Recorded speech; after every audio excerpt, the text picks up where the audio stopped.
Hello friends, welcome back to my channel. आप सभी लोग कैसे हैं? आशा करती हूँ कि आप सभी लोग बहुत अच्छे होंगे।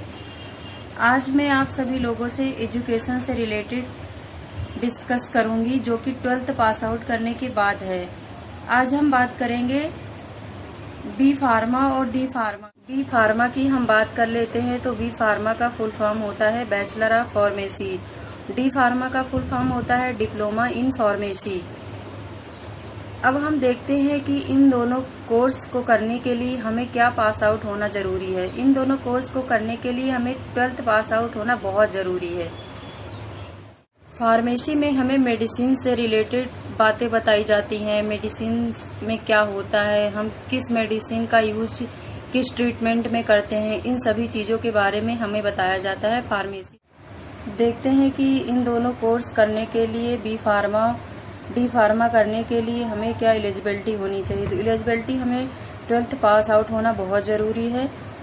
और हम देख लेते हैं कि परसेंटेज की बात कर लेते हैं। तो 12th pass out percentage 45% to 60% होना बहुत ज़रूरी है, तभी हमें फार्मेसी करने के लिए इम्प्रूव मिलेगा, अन्यथा हमें इम्प्रूव नहीं। अब बात आती है कि कुछ स्टूडेंट सोचते हैं कि हमने तो बायो से किया है, हमने तो मैथ्स से किया है, तो हम क्या इस कोर्स को करने के लिए एलिजिबल हैं?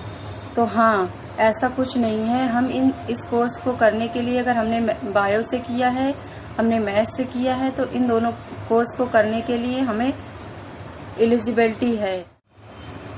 मैथ से भी किया है या बायो से भी किया है तो इस कोर्स को हम आराम से कर सकते हैं, इसमें कोई प्रॉब्लम की बात नहीं है, नो प्रॉब्लम। अब बात कर लेते हैं एडमिशन प्रोसेस की।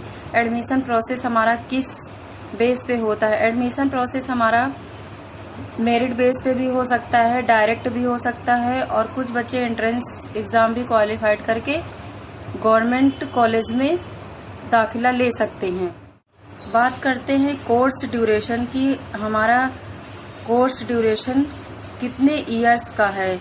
तो डी फार्मा हमारा 2 ईयर्स का होता है और बी फार्मा हमारा 4th ईयर्स का होता है। ये एक प्रकार बैचलर डिग्री। अब बात आती है फीस की।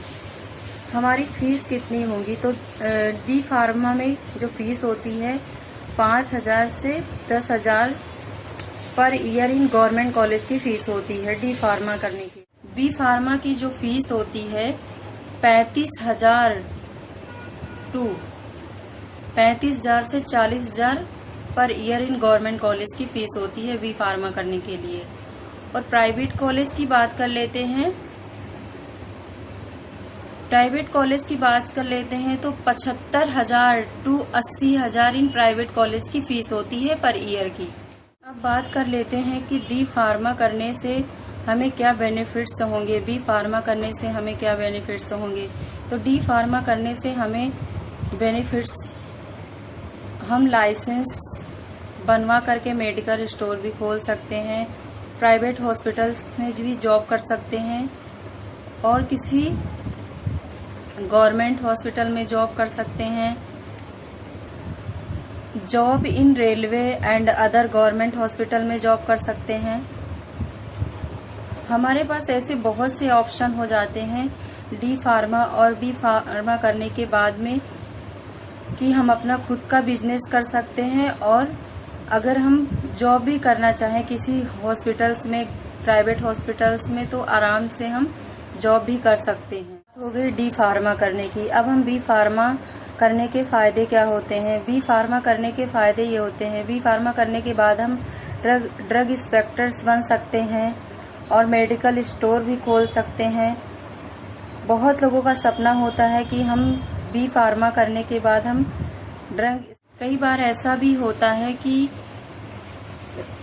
ये B pharma D pharma complete हो जाने के बाद में कोई स्टूडेंट जॉब नहीं करना चाहते हैं, वो अपनी पढ़ाई आगे की ओर जारी रखना चाहते हैं, तो आराम से अपनी पढ़ाई जारी कर सकते हैं। इस कोर्स को करने के बाद में वे एम फार्मा, MS फार्मा कर सकते हैं। बी फार्मा कोर्स कंप्लीट करने के बाद एक एग्ज़ाम होता है, जिसको करने के लिए जब हम बी फार्मा कंप्लीट कर लेते हैं तो इस एग्ज़ाम को क्वालिफाइड करने के लिए हम एलिजिबल हो जाते हैं, जिसे कहते हैं जीपेट। GPET जीपेट एग्ज़ाम होता है आफ्टर बी फार्मा करने के बाद में। आप लोगों को वीडियो अच्छा लगे तो लाइक